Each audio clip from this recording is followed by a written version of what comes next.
Hello, the internet, and welcome back to Road Hazard. Behind me today is, of course, the 1984 Ford Mustang LX convertible 505 speed project that we very recently redid the interior on. So, of course, after finishing that and driving this car over to my parents' house to show my father the work I had done, he got one look at it, and then the car puked a head gasket. And I'm not going to say it was my dad's fault, because it wasn't. He wasn't even driving or in or near the car when any of that happened. But every time I take one of my cars over to my dad, something breaks. So we got a box of toys on the hood there, which is just a gasket kit for this motor. We're going to do a heads-up rebuild today, and I went ahead and threw that in quotes because I have a philosophy, and that's anytime you have an engine apart for repairs, make it faster. That's kind of been the way I do things for as long as I can remember. Hell, the last time I put aluminum heads on a car was because of blown head gasket. So this time we're not doing aluminum heads, but we are doing a performance upgrade in the form of better heads. One of my friends and I went to our local junkyard the other day, found ourselves a 98 Mercury Mountaineer with a 5.0. And those of you who know anything about 302 lore are going to be pretty excited by these. These are, of course, the coveted GT40 heads. That's right. Didn't quite have the capital for aluminum heads at this moment, but certainly did have the capital for a set of junkyard heads. So the GT40 cylinder head is basically the best cylinder head Ford made for the 5.0 that was like a stock style head. You know, it's cast iron, it's got provisions. This is all basic stock stuff here. And in the eyes of doing everything as absolutely cheaply as possible, we even kept the spark plugs because they were replaced just before this vehicle was put in there. At least that's what they look like. Hardly any miles on them. So we'll just reuse those, because why not, right? So I think what we're going to start with today is cleaning up those heads so they are nice and ready to go on our 5.0 and our Mustang. And then once those are all cleaned up, I guess we'll get dirty and start the teardown on this thing. And we'll be replacing all the gaskets, doing a complete smog delete, because the pump has already been deleted off this car. But all of those tubes and lines and hoses and doodads and bips and bops are still in there. So we're going to rip all that crap out of there. Ounces equals pounds, folks. And we just added sound deadening and carpet, but ounces equals pounds. We're going to take all that crap out of there, make it a little easier to work on. And when she's all back together, she'll be faster, have more power. Hell, we'll be YouTubers. Oh yeah, bolt on 60 horsepower. It's going to have 60 horsepower more than before. 400 horsepower. We'll be lucky for 210, but we'll take 210 because that's something you feel in the seat of the pants, dyno. So let's get started. Here's the aftermath of the workbench after we cleaned up the first head. Yeah, I know I'm wearing gloves. I'm such a baby. It came out okay. I'm not doing anything spectacular here. I literally just wanted to clean all the old oil and crap out of them and clean up the surfaces so they'd be ready to bolt on there. And that's what we did. The surface is a little dusty from the cardboard, but nice and clean. And we'll clean that up before it goes on the car, obviously. Cleaned a lot of the crap out of the combustion chambers, scrubbed the valves a little bit. Looks pretty good. So we'll do the other head, and then, you know, stuff. I was taking a look at my stash here, and I think we're going to take the Motorcraft off of this car and put one of the carbs that I've gotten here on there. Probably one of these two. This is a Summit brand 600 CFM vacuum secondary. And this is a old Holley 650 mechanical secondary. But this one has a manual choke. This one has an electric choke. So, gosh, I don't know. Mechanical secondary carburetors run great on cars with a stick. But because this car is so tame, I think I'm actually just going to use the Summit. And I think this one's probably jetted better for this engine. Because, ow, look at all the gobbledygook hanging off of this thing. I mean, it runs fine. You guys have seen it. Or at least it did before the head gaskets exploded. That's not normal. But there's just so much going on here. It's a carburetor, for crying out loud. It doesn't have to be this complicated. So what I'm thinking we're gonna do here is delete and then put that Summit on there.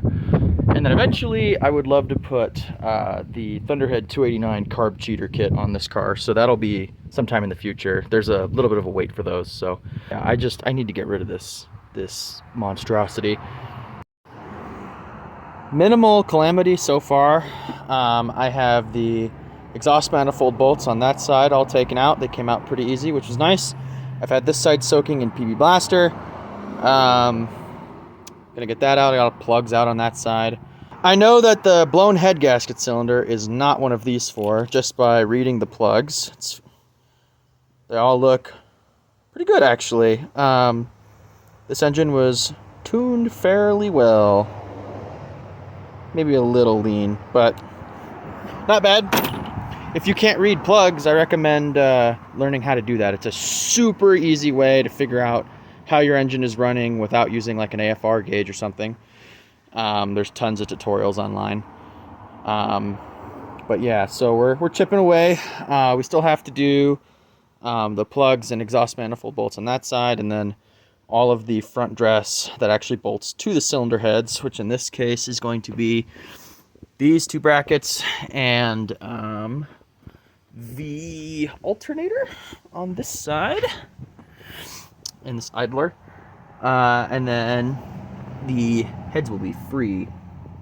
And while all this is off, obviously we're going to remove all this friggin' gobbledygook, all this smog junk, and run this 302 the way the good Lord intended. So, I mean, seriously, look at all this crap. There's so much.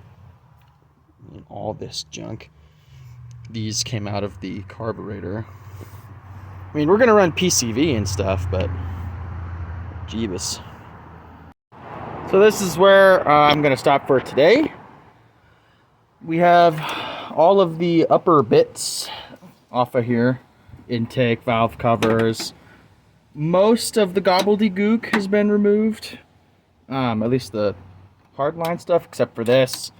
All this extra vacuum crap down in here and up in there. We got the intake off. All that nonsense. This was piped through the exhaust. I had to cut it with a sawzall to get it all the way out. But down at the end of the exhaust, like I said, these feed off the heads, off the manifolds, and then down to the pipe. Well, somebody welded a bolt in there when they did the smog delete, and instead of just taking it all out, which, you know, good on them for stopping a exhaust leak, I guess. But anyway, we did it the right way by removing it. All of the bolts for both exhaust manifolds are out. No problems there, thank God. I got the belt off. We need to get all the front dress stuff off tomorrow. and then get the head bolts, and this stuff's all coming out. We're gonna try and leave the distributor in it because I don't want to take it out. Yep, that's the only reason. Anyway, so yeah, we're getting there. We're getting close. One more good solid day's work, and this will be done. So I'll be back another day, probably tomorrow, which again, as I've stated before, for you it will be instantaneous. We got all of the front dress unbolted. It looks like it's on there. It's not. It's swinging on the bottom bracket bolt down there. So the heads are completely separated from the rest of the car except for the head bolts. I have started taking the ones out on this side.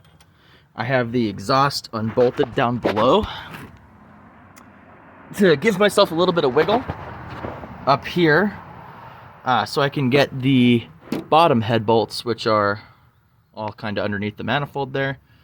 And then the whole thing should just kind of come off and allow us access to our ruined head gaskets. So we're getting there. Once the heads come off, the rest of the gobbledygook comes with it, and that's that. This is going to be interesting. All right, can you get that?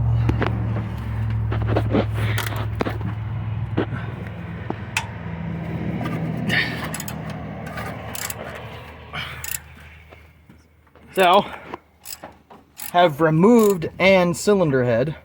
It's somewhere behind you. It's over there. I've enlisted the aid of some slaves. Just kidding, it's my dad. But howdy. The 3 cylinders that are not at top dead were full of water, which is what you want with your performance V8.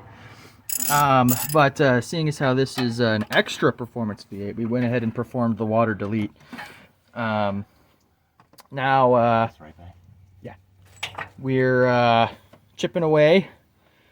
I have to clean up the head surface also, obviously, and do all that nonsense. But the exhaust being unbolted is making this easier, but not simple.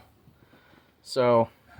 It's a process, but it is going down fairly simply, which is kind of a godsend. It was at this moment that he knew. He f***ed up. Bite your damn tongue. Yeah, go knock on some wood. I knocked on the maple tree. But, are you sure about that? Yeah, we're getting there. I'll get you in there when there's more to see. I really don't want to have to take the master cylinder off to get this bolt off. Yeah, that would be nice. Driver's side head deleted. No coolant on that side, believe it or not. Pretty clean pistons. It's not bad, but this side is definitely the bad side. That being said, the gasket on this side was looking kind of crispy, so glad we did it. But I'm not just going to put one GT40 head on this side of the motor, because then you have the high performance Cobra Mustang on this side and the fuel economy on that side. Maybe I should have done that. There you go. It's like cylinder deactivation. Full time. Just keep it out of the secondaries. Only drive on those 4 cylinders. Mileage. But yeah, so we're get the head surfaces cleaned up and then slap some gaskets on there and put some cylinder heads on this bad boy. Woo woo. And an intake, carburetor, Stuff like that. air cleaner. Maybe even spark plugs. Who knows? Shut up! Right. Yeah. I have good news! Just kidding. I have terrible news. The worst possible thing, actually, that could have happened to this engine, which is cracked lock. See that? All the way across there, all the way through there. all the way over there. You're like, ah, oh, crap. Yeah, one side of the block is cracked.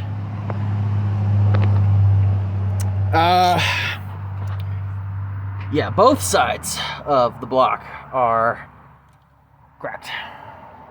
So, this block is junk.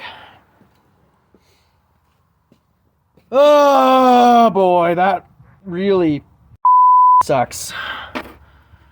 So, obviously there's a couple of options here. Firstly, well, I say there's a couple. There's one option with a couple of outcomes. This engine's got to come out. We got to put a new one in. Option one is I can go on Marketplace and try and find another small block to throw in this thing. Something cheap, because I'm strapped for simoleons at the moment. But option two is, well, something I already have that I was saving for something else, which is this Hypo 289. It's a 65. It was in my Fairlane. This is also a 6-bolt bell housing, which means drop right in. I've already got heads, good heads. This has a better intake. I technically wouldn't even need to change the exhaust manifolds, although if we were going to do, and an engine's coming out of this car, obviously, this engine is coming out. I may as well put headers in it. So, I don't know. We're kind of at an impasse here. Everything from here forward, because the car was in a wreck, so all this stuff is junk, but all the stuff that's on this engine works perfectly fine. All the front dress, accessories, whatever, so we can reuse all of that stuff. Both of these are Chryslers. That's an LS. So this is really the only engine I have that could go in there right now. And it would, like I said, just drop right in, direct replacement of that 302. But I was saving this engine for my Courier. So if I can't find a very cheap 302 online, this is probably what's going to go in there. Which, not ideal, but I mean, this engine ran great. This engine ran perfectly. So it's not like, you know, and let's be real, that smog era 302 doesn't make the same amount of power as this Hypo 289. And in fact, it probably makes like 70 less horsepower. So I don't know, but that's where we are on the Mustang, which, you know, is great, grand, wonderful. I'm so mad right now. The kid who sold me this car just blatantly lied to my face about pretty much every facet of the vehicle. So I think I'm rightfully peeved, because I got to here and I was like, cool, let's put the car back together. I'll be driving it by tomorrow. And now, you know, we're looking at hours and hours and hours and hours of work. So I'm not in a great mood right now. But I mean, it is what it is. You gotta keep putting one foot in front of the other, even when one foot steps into a sinkhole and the other foot steps on a landmine and the other foot steps on a Lego. That's gonna do it for this episode of Road Hazard.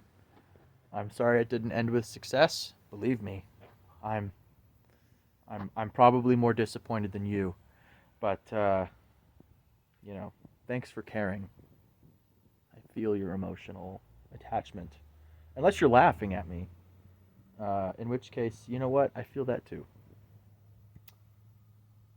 But can't win them all.